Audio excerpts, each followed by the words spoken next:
fourth episode of 24 Legacy just dropped, and unfortunately, like the previous 3 episodes, I didn't like it all that much. I was still very underwhelmed by it.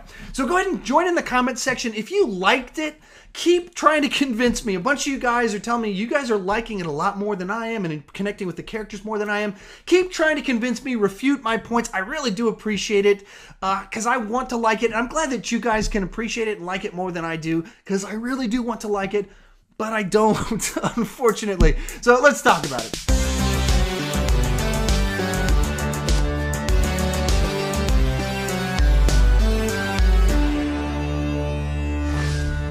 As I mentioned in my previous reviews, kind of my problem with this season thus far is that most of the plot lines feel a little bit too familiar. And when they feel this familiar, you start to nitpick them a little bit more and pry at the logic because you're not swept away in the freshness of the story. And that's kind of a big problem with this season thus far. And the other problem is I don't like the characters yet. I haven't bought into Carter or Ingram, any of these characters really yet. And so then we're on a ride that doesn't feel as fresh as I want it to feel with characters that I'm not crazy about. And that's very much this episode as well. Also say this episode felt a little bit kind of like filler when it comes to the main storyline, and it focused a lot more on the side stories. In particular, the storyline about Carter's wife was the source of the action and adventure side of the show, whereas the other storylines, it's just like we got a piece of information that moved things forward a little bit, while not much really happening outside of the Carter's wife storyline. So with all this said, I'm going to move into kind of talking about spoilers a little bit, talking through the specific things that kind of bugged me a little bit, talk pretty quickly. So if you haven't watched the episode, go watch the episode and you'll know what I'm talking about when I talk about each of these different elements. So with all that said, like I said, as I was watching it, I just felt like each segment of it either stretched plausibility too much, repeated familiar plot lines, or it just made characters really unlikable. So just kind of walking through the plot lines real quick. One of the plot lines was involving Senator Ingram's campaign manager who has been charged with selling out the Army Ranger guys. And we learned last episode that it was actually Senator Ingram's dad that did that. So the episode starts off with her kind of being interrogated, and I'm just watching it, and she's like really defensive, like, why don't you trust me? Why don't you trust me? And I just kept thinking to myself, because there's a video of you doing something. Like, shouldn't your concern be like, where did this video come from? Like, this video's not real. I get why you don't trust the video because you're seeing it, or why you don't trust me because you're seeing this video. The video's not real. Where did this video come from? Was it doctored? Can we look into this to figure out what's going on? Because something's not right here. That's not what she does. And so the plot, and then like Ingram's wife talks to Senator Ingram. She's like, we've got a video. So it's her. You know, I know your tendency is to trust people, but look at the video. And I kept just thinking to myself as she's saying that, like, didn't you work at CTU? Aren't you aware of everything, all the other conspiracy theories that have gone on at CTU? Because this show is in continuity with all of the previous seasons of 24, where doctored videos and people have been set up and time codes have been changed and audio's been doctored. All of that's been happening. All the stuff we watched in previous seasons, her job, that's what her job is, to notice, to be aware of, to be looking out for, and not assume things. So if she worked at CTU and was aware of all that stuff that happened in the previous seasons, which she would be since she was over CTU, I would think she'd see the video and be like, okay, it looks bad. We're going to look into this, see if this thing's doctored. We need to make sure. But at the moment, there's a video, we got to arrest her. That's not what happens. So then the story progresses. It turns out, and one of my favorite parts of the episode was we have a back and forth conversation between Ingram and his dad, where his dad kind of eventually opens up and says, this is what's going on. He's trying to progress his son's career and things weren't working right. And so his justification is that he really believes that his son, if president, will be able to be so much better for the nation and the world, therefore rationalizing all the horrible things that he's kind of responsible for.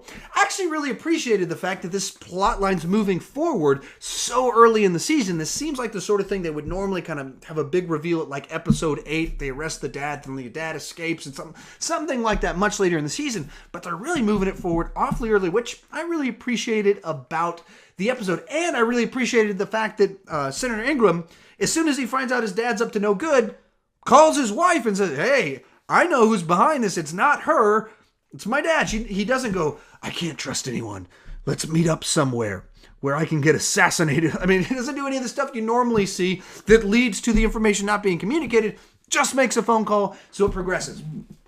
Then we move on to the next plot line that was the one where actually the action happened. That's Carter's wife's plot line. And this is this type of 24 plot line that just kind of drives me nuts. So there's this big, gigantic story going on about terrorism, and they're trying to take out all the Rangers. And so then Carter has to stash his wife somewhere where she'll be safe. And the one place he picks, there just happens to be drug wars and people setting up things to assassinate a guy, and people have to run from the kidnap. All this stuff that's so implausible and doesn't tie into anything. It's just this thing out here that adds a thing that we can cut away to so that there can be action in an episode where they need to progress the story for Carter. And that way, yeah, stuff's still happening, guns, a chase, but it has nothing to do with anything else. And at the end of it, I was like, where is this going? Why is this happening? This is so unnecessary, and it just waters down the show because I'm watching a show about terrorism, and so it just stretched plausibility to such an extreme. And then they're repeating plot lines where both Carter and his wife have been arrested by the police, and we're supposed to go, oh, once again, they've gotten arrested, and they're a good guy. Oh no, wrong place. Whatever we're supposed to be thinking in this situation as they're arrested. Both of them have been arrested in the span of only 4 episodes and released. Stretching plausibility a little bit too much for my taste. Then we move to our main storyline about Carter at CTU. One of my favorite parts of the episode was when Carter first shows up at CTU and he's kind of looking around and they're talking to him about the technology. And finally, we centralize it. We're all on the same page in the one location. And it gives us a point of reference for the relationships with all the people, where they interact with one another. For when he goes rogue, that it actually means something. Now, unfortunately, he goes rogue by the end of the episode. And which, probably this is my biggest problem with the show this far. I don't like Carter. I don't find Carter interesting or intriguing at all because they haven't made him interesting or intriguing at all. He's just a guy put in a tough situation that hasn't made great choices or hasn't resolved problems. He's good at beating people up, but things just keep getting out of hand, and he trusted a guy he shouldn't trust, so then the files go far away, and then he doesn't get them back, and then once again he trusts this guy, and at the end of this episode, he's beating up CTU agents and shutting down CTU. Here's the problem. By the time Jack Bauer started doing that crazy of stuff, we trusted him. We'd seen him for a significant amount of time being competent, having good insight, knowing what he's doing. Why are we supposed to trust Carter when he does this? Because he looked into a guy's eyes? That's what he said. I looked into his eyes and I trust him. The crazy guy that screwed everyone over? That's the guy that you trust? And then because he's an Army Ranger. So you've told us his resume. We've seen him not do great things. And now he's trusting the person where he's been shown to have compromised decision making. So I don't like Carter. And I like Carter a lot less by the end of this episode. And then what we're going to see next week is that he's going to be right, and he's going to kind of bring everyone along and lead the charge to get all the... And we're supposed to like him more. But that's cheating because he's not making good choices. He should be locked up. He shouldn't be solitary. He shut down CTU while there's a terrorist threat going on. Why would we be okay with this? Why would we like Carter for doing this, given what we know about him, given what we've seen, the amount of trust we actually have in him? Not borrowed trust from Ingram's wife, just actual, how much should we trust him? I don't trust him, so I don't like him at this point in time. Final little storyline we've got going on in there is our high school terrorist tried to kill a guy a couple episodes ago. The guy didn't die, made a run for it. So she follows him to the hospital, doesn't want to kill him, is really sad about having to kill him, almost doesn't kill him. He wakes up, goes to choke her, and then she's like, oh no, he's choking me, I'm going to get caught, and then kills him. Or at least up to this point, he's dead. So, we've now killed this character twice. A repeated plot point. Or maybe he'll come back to life in the next episode, in which case they repeat killing him 2 times and him not dying 2 times. He's probably dead this time. But as I'm watching it, I'm just thinking to myself, what hospital is this? And who's this kid's mom that, she's down the hallway. Her son's like unconscious from a head injury where he lost a tremendous amount of blood. She's not just sitting there in the chair the whole time. Like she just got there. This is like the first 20, 30 minutes the mom is there at the hospital. Have you, I'm just thinking all the times that people have been sick and been in accidents. I've gone to the hospital. For the first like 3 hours, you're just sitting there until the doctors kick you out. If the room's not just closed off, empty, waiting for him to wake up. That just does not happen, which stretches so much plausibility that no one's in there and she can just walk in there with the syringe and screw around with him for 2 or 3 minutes. He starts doing this stuff and the stats are start speeding up a little bit, and then it goes flatline and she leaves the syringe there with her fingerprints all over it, and she just kind of scurries out. But she'd been in there, I've only watched it the one time. She's in there 30, 45 seconds while it was going, while he's got no response and nobody comes in.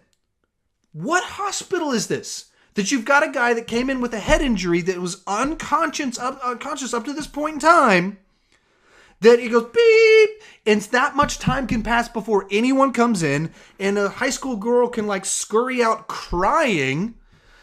I mean, just watching it, so like there's no way to suspend disbelief while watching something where you're like, no, that would not work. And just the plot line in general of there's a person lying in bed, someone walks in that previously trusted them and has to reluctantly kill them. How many times have we seen this in 24 and in so many other things? So, unfortunately, once again, I want to give a positive review. I want to say positive things, but I'm watching it, and all I can see are all the things frustrating me, unfortunately, and that's true of this week once again. How about you? Tell me what you thought about it. Hopefully you liked it more than me. And I've been talking to people in the comments section. I've been talking to people in other places. I know other people are liking it a lot more than I am. Awesome. More power to you. I'm not feeling it just yet. Let's talk about it in the comments section. Unfortunately, you guys probably aren't going to like what I had to say. Once again, thank you guys for watching.